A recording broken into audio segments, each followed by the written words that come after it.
we sleep, the guardians of the night take to the streets, having said goodbye to those they love. Each other knowing they may never say these words again, they face the evil that we run from. They dedicate their lives to those that would hate them because they wear the badge. They wear the badge not for the glory or recognition, but because they were born to honor the thin blue line. This is the LEO First Podcast. We'll talk to the men and women in law enforcement, those that have retired, and anyone who's impacted by law enforcement. We'll peel back the curtain, and you'll get the real stories. The good, the bad, and the ugly. Every law enforcement officer has a story to tell. Get ready to hear from the men and women who put their lives on the line every day for their communities and their country. Welcome to the LEO First Podcast. Now, here's your host, Michael Laidler.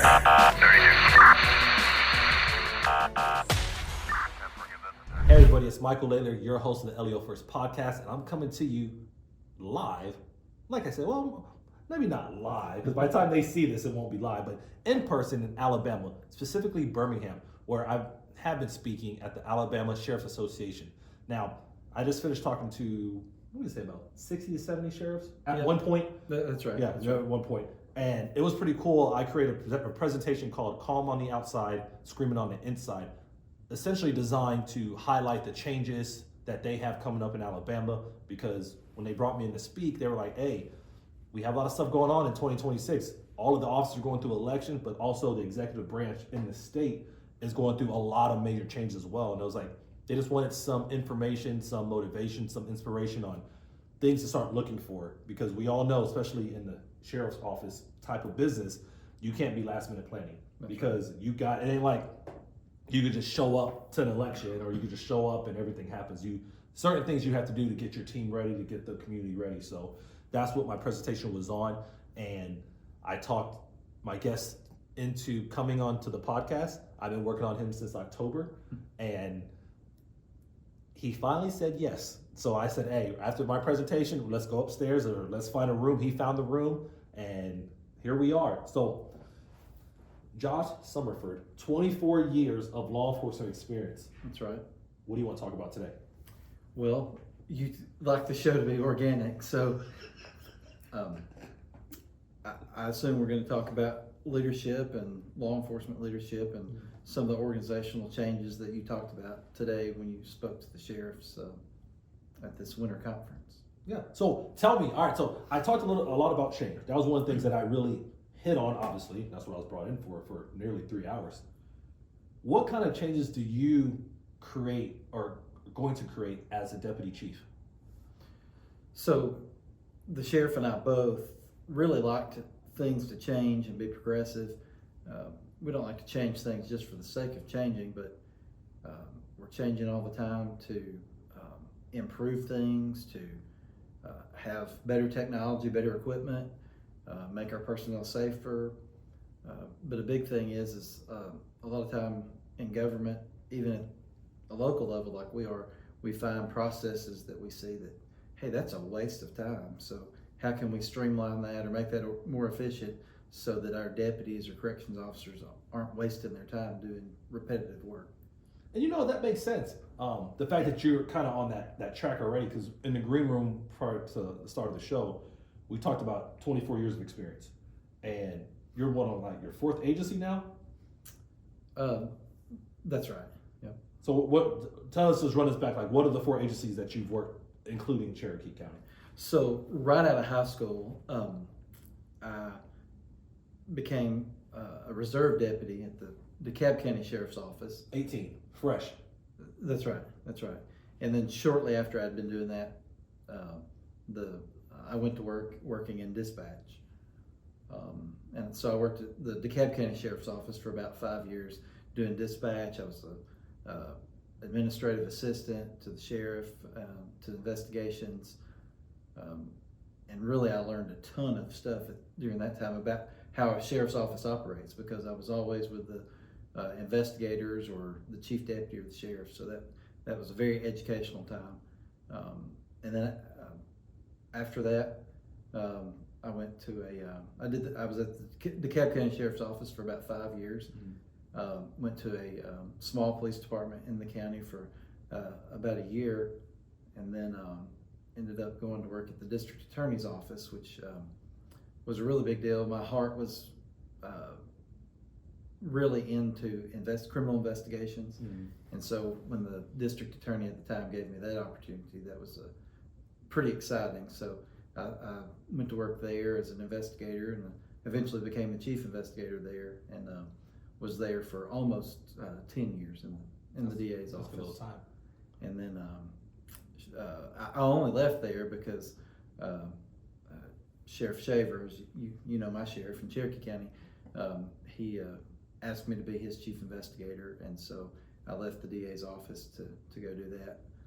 Some people thought I was crazy to leave a really good job at the DA's office for that, but I really wanted to get back into the field at that time, and so I left the DA's office and to be the chief investigator in Cherokee County, and then about 6 years ago, the sheriff appointed me as his chief deputy. That is some changes. Like, I thought I had changes. Like, I have 3 law enforcement agencies under my belt plus a business, but they're all kind of similar. Like yours, a lot of people don't understand how much dispatchers do. So you went from doing dispatch work, reserve work, to working at DA's office, and now working at a sheriff's office. Like, I mean, it's a lot of moving pieces, but I think that's cool because when we talk about organizational changes, we talk about leadership roles, and we start looking at the players that make that happen. Like, if you're running the front poster, like you're that person that you look at, because I mean, seriously, because sometimes we find people in law enforcement that's only worked for one agency all their career.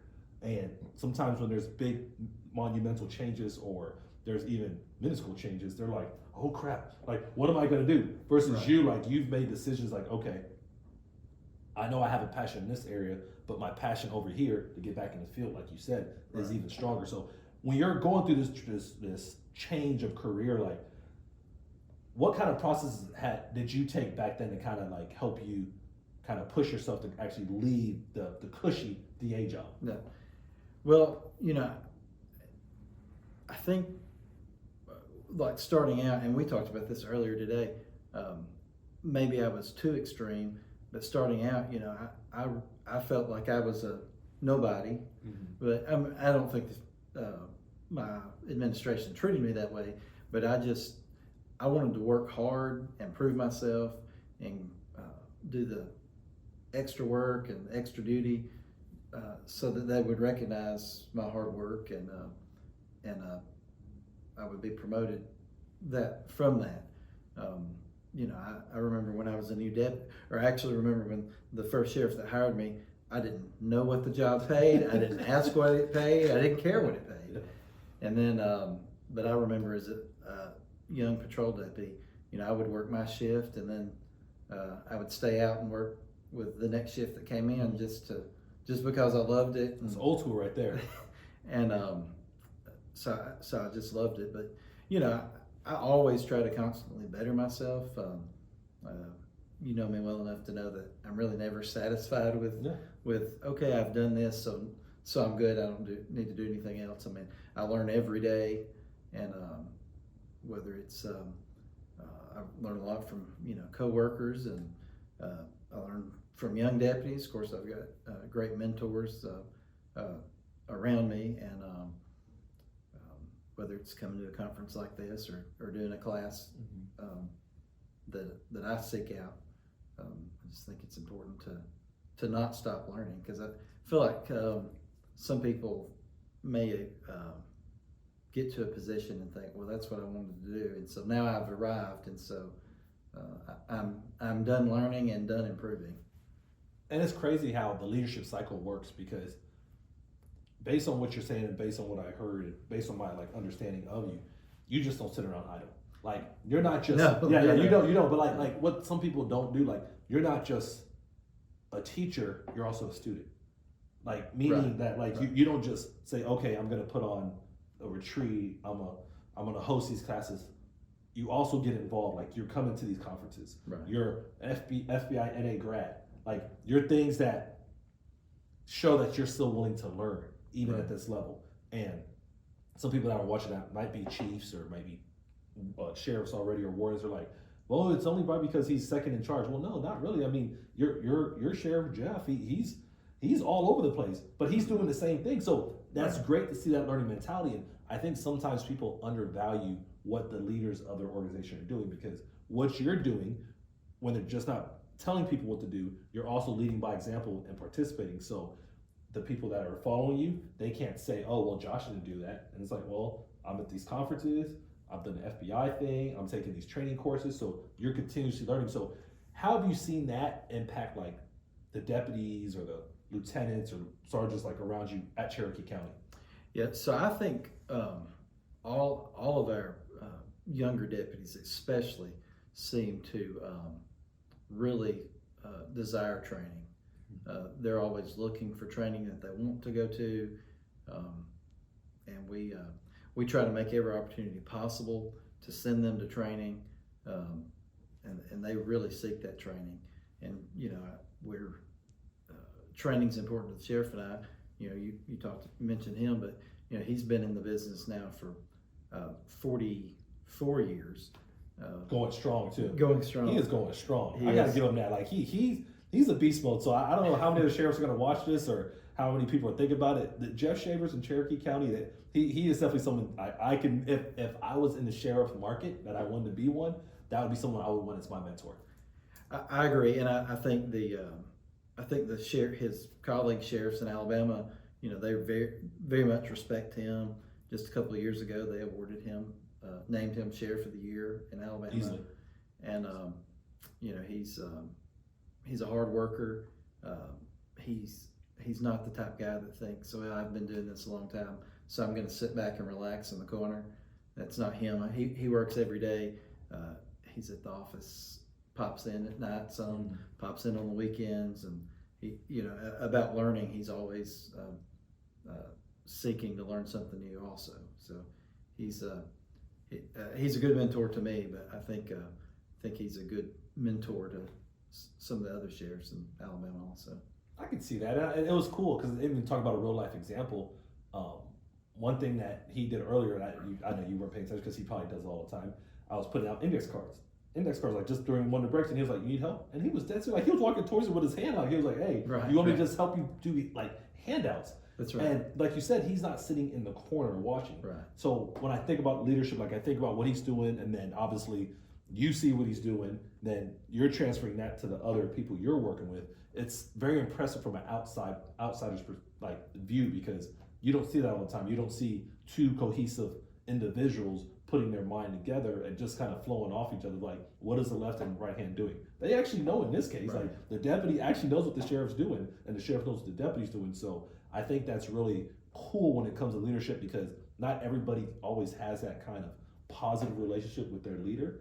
But I think from my perspective, you have that, but you also display it to the people that follow you. Right. Well, I think, we are fortunate in the team that he and I are.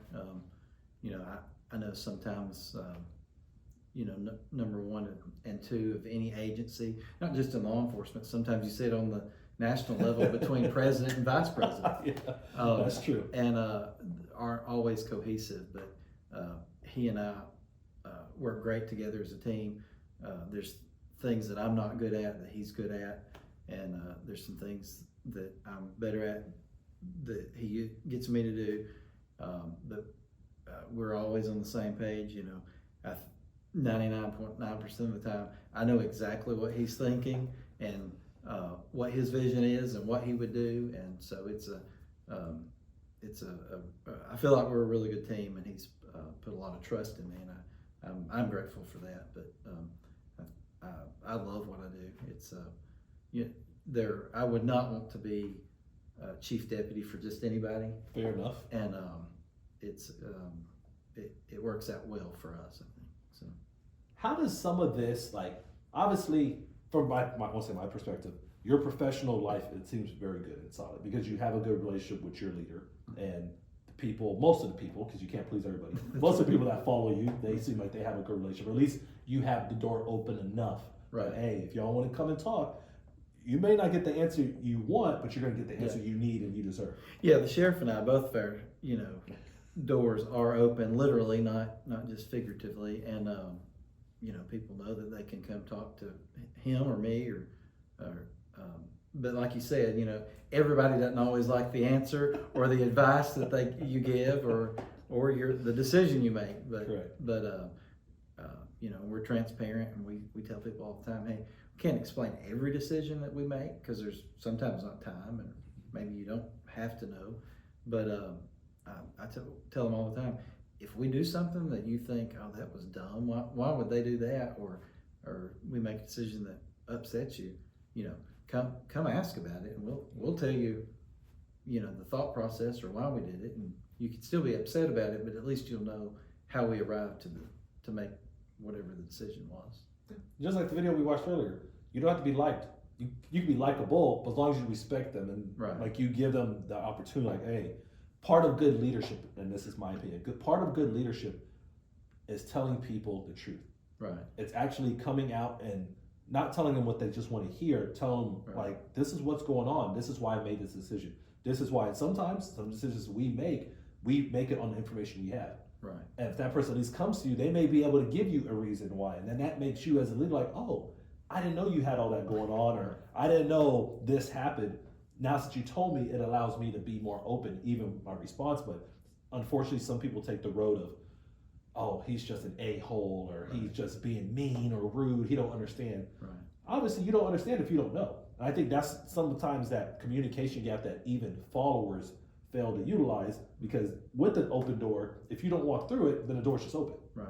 Well, as a leader, I feel like, you shouldn't strive to make people unhappy, but you can't just focus and dwell on making everybody happy, because that's impossible.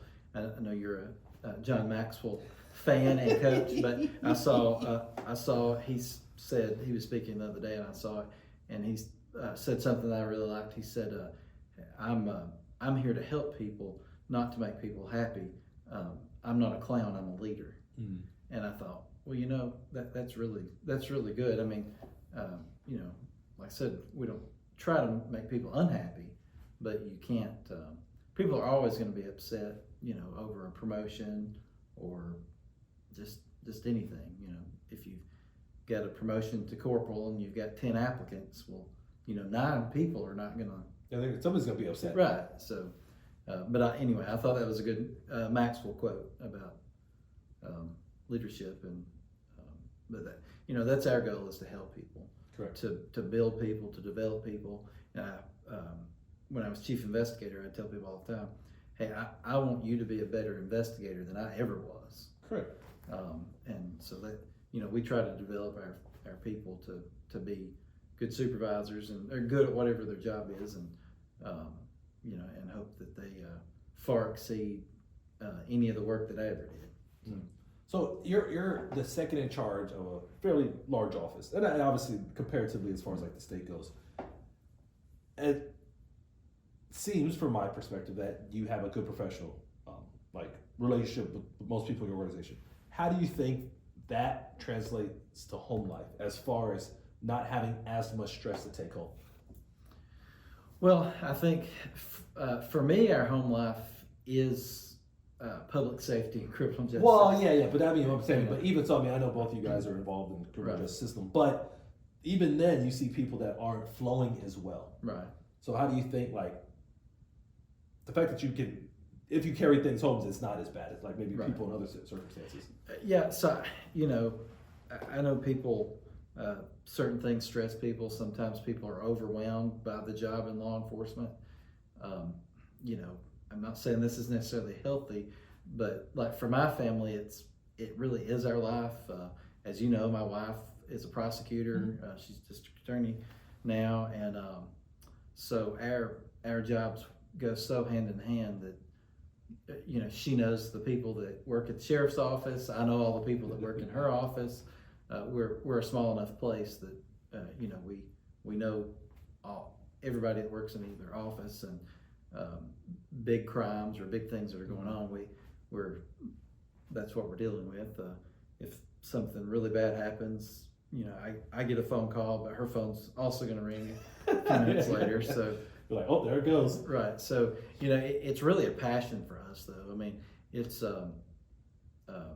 I feel like for both of us, it's a calling, just like some other occupations are as well. But I feel like if it was not a calling to both Summer and I, that it might be a disaster in their house, but just because of,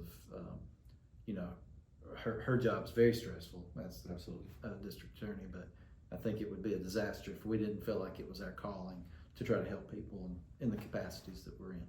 Yeah, and that's important. That, like I said, it's cool that you recognize that as a calling, because if it was anything besides that, especially with two high stress positions, there'd be a lot more. And obviously, every relation has its ups and downs, but there'd be more downs than up. Right. I mean, Yeah, obviously, that's right. obviously, you come home tired. She comes home tired, and sometimes that makes it what it is. But the fact that you guys both have passion, you at the end of the day, you understand why you're in that career, but you also understand why you're with each other too. Right. And it's that's because y'all, it is a great match. And if it wasn't, obviously, we'd be talking about something else. I mean, some of us have not had great matches. I mean, I haven't had the best match, but it's life. But Right. it's cool when you can have that professional, workable stress, because everybody has stress. Like, people think, oh, I can live stress free. That's not even a real thing. No, like that's like literally. That's very yeah, no. That's if people think they can have no stress in their life, that's stressful in itself.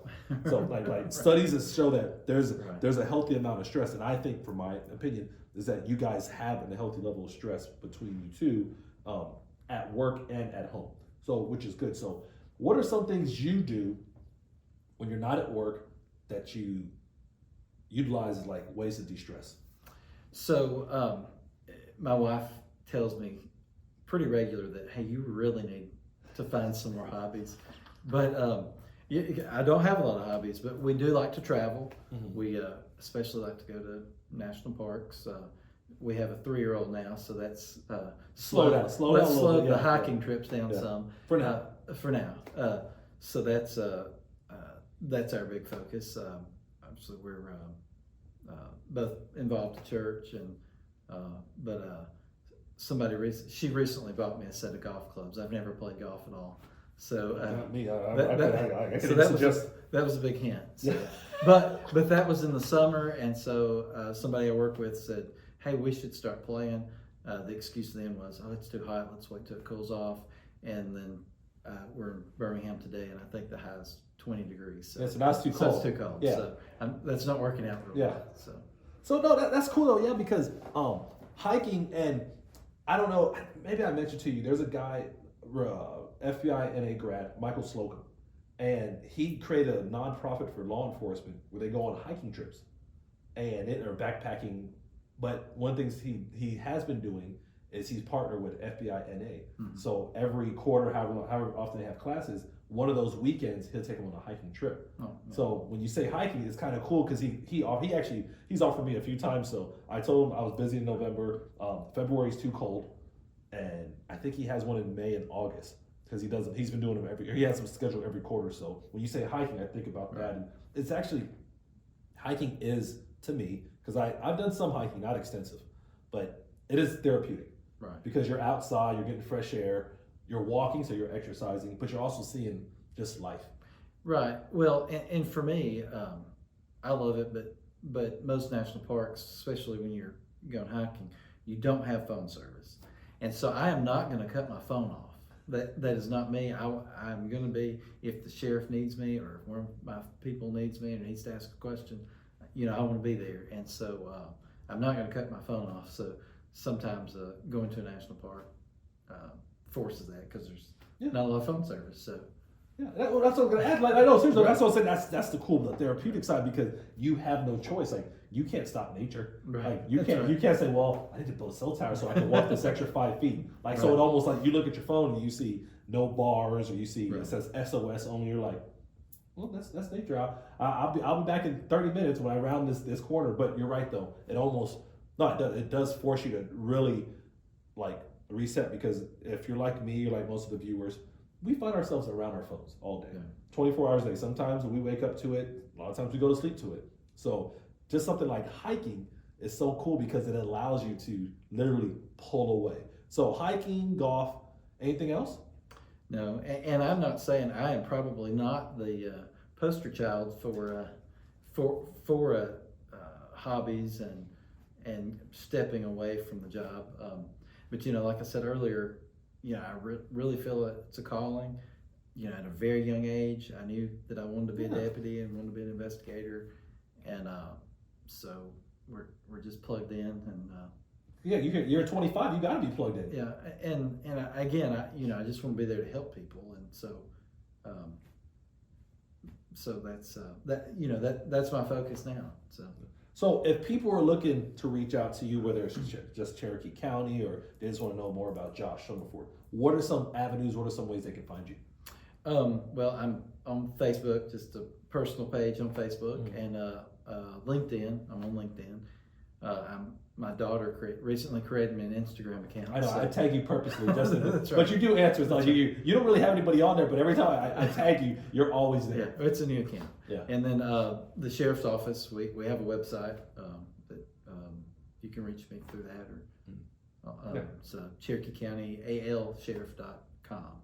Yeah, and I'll put on the video stuff so people can see it. But you're right that you're more active. I would say more on Facebook, and then a little bit of not as much on LinkedIn. Instagram, you're getting there. Well, my daughter told me I was at the right age for Facebook. So we did talk about Facebook earlier. And I do think for law enforcement in general, whether it's trying to make an awareness of the industry or recruitment, Facebook is still probably, to me, the best platform for that. Now, I know we talked about LinkedIn for like recruiting purposes, application, Instagram, TikTok, YouTube for awareness, but I think Facebook still provides the overall like outlook on law enforcement specifically. Now, if we're talking about like healthcare, we're talking about fashion, maybe I might say Instagram or TikTok, but for overall, I would say Facebook. So the fact that you're active on the thing that I think is best for where you're at and like where we're at, you're doing good. You're doing good. So people can find you on social media. They can find you on the Cherokee County website. Obviously, they can find you in different parts of Alabama since you're everywhere. You're here, you're Cherokee County. You sometimes go to Virginia. I know you have probably been to Virginia in a while. No, I've not. I've been to Virginia, I guess, since 2020 when I was at National Academy. So yes, I'm sure I have some National Academy people watch this, so hopefully they reach out. And I know you had some. I'm sure there's people, 1 or 2 of your classmates that might have been on the show. I don't know. There's so many numbers out there at this point. I think you guys are up to like 290 or something like that, 291. Yeah, I think that's right. Yeah, so it's like right there. So with all of that, and you've given a lot of good nuggets. You kind of explained what you guys do in the Cherokee County. You talked about like wellness and how you're separating. What are some final words?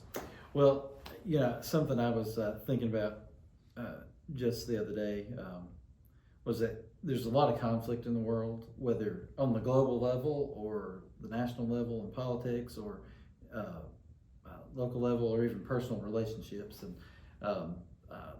I really like people's quotes, and I'm going to paraphrase it, but President Reagan said, somebody that agrees with you 80% of the time but disagrees with you 20% of the time is not your enemy.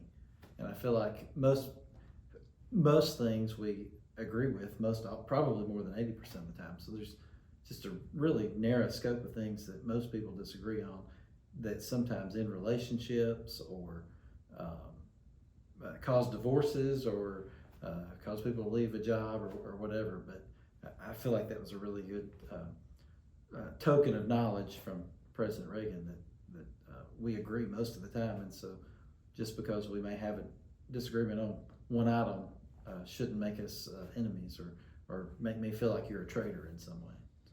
Yeah, and a lot of people call it the Pareto principle, where you get 80% of what you need, the other 20% you're not, and that's what you want to complain about. Right. Like, why are we focused on the 20? That's like if somebody's following your lead and they're agreeing with you and you're on the same page for 80% of the time, that 20% that they're not, there might be a reason behind that. Right. That it might be maybe you're doing something wrong or whatever that principle is for them. Like they're really that's really them. But you don't just give up on them just because you're getting 4 out of 5 times in agreement mode. And people will be like, oh, that person doesn't like me because they said no to one thing. That's right. Literally one. Right. That seems to happen a lot. I mean, my wife and I don't agree 100% of the time. Right. And so I think the expectation to think you're going to agree with anybody on every single thing is not realistic. So It's just an unnecessary stress. It is. So I think we need to focus on, what we do agree on, and then, have civil disagreements where we don't agree. Yeah. Like I said, I talked about that earlier too. Like, hey, it's okay to disagree with people. It's okay. It's part of life. Like, that's right. The reason why we're all different people is because we all have different opinion on things. Mm-hmm. So I'm not saying if you only agree with somebody 20% of the time, y'all may not get along, but that doesn't mean that they could be out of your life, because that might be a reason. That might be things that help you grow as a leader as well. Because a lot of things we talked about on today's episode is leadership. Like, sometimes it doesn't hurt to have that person that completely disagrees around either, because they may give you different ways and different ideas to elevate those around you, just because they're always like, no, Josh, that's not right. Deputy Chief Summerford, no, I don't know what you're talking about. Sometimes we need that challenge. Yeah, I agree, and I welcome it. I feel like a lot of times, and sometimes I think it may be worse in the South because people are just that Southern hospitality, but instead of saying, hey, I really have a problem with this decision or this thing you did, they'll just be mad about it. Mm-hmm. Not just on a law enforcement level, but just in general, and rather than saying to somebody, hey, I really disagree with this, and here's why. So sometimes it's easier just to be honest and upfront. That's right. Just be transparent. Get it off the table. That's right. And then you're not honing any miscommunication, and they're not wondering what's going on. Just say it, and you're either gonna be mad at me now or mad at me later. That's right. Let's be mad now, just so we can work through the kinks, versus me not knowing, and 3 years later you've been holding this level of animosity against me, and I didn't know why. That's right. And a disagreement usually doesn't get better with time, generally. So if somebody's just held it in, but yeah, I mean, it's stressful for me not to be upfront and honest. So yeah. Well, folks, you had it. You heard from Josh all the leadership challenges and good challenges that he has, especially work for Cherokee County, also being a husband and a father, and working on some of his hobbies slowly but surely. Hopefully we can get him back hiking, and I guess playing golf. I can't help him, but hey, maybe one of you all can. Maybe y'all can log in and say, hey, Josh, let's go play golf over here. If you say Michael, it better be mini golf if it's me. That's all I gotta say. But needless to say, I'm sure you all enjoyed this episode. I'm sure you had the opportunity to learn from him and understand that when you have the right leadership team, the possibilities are endless, because everything you're trying to achieve, everything you're trying to accomplish just becomes much more efficient. And are you going to hit roadblocks? Of course you're going to hit roadblocks. But if you can work through them, that's when you see the true growth in any organization, any office, any agency, whether it's law enforcement, private, nonprofit, whatever sector you want to put it in. When you have the right leadership working together, everything can be done. Thank you all for watching. Thank you for taking the time out of your busy schedule to listen or watch another podcast. I appreciate that. And if you need anything, reach out. If not, be safe. You've been listening to the LEO First Podcast. Michael has been in law enforcement since 2005. He's worked for 3 law enforcement agencies in 3 different states. He's a professional speaker who travels the country teaching about leadership development and self-awareness. And he's the author of a book called Greatness Beyond the Badge: The 3 Key Principles for Self-Awareness. It's Michael's passion to bring law enforcement members' stories to the front, so you get the real and raw take. We hope you've enjoyed the show. Make sure to like, rate, and review. And we'll be back soon. But in the meantime, hook up with Michael on YouTube, Instagram, and LinkedIn at Michael Laidler, on Twitter at Michael A. Laidler, on Facebook at Michael Laidler Leadership. Send an email to michael@michaellaidler.com and hit the website at michaellaidler.com. See you next time on the LEO First Podcast. Like that, I'm going to be leaving a note on vehicle driving and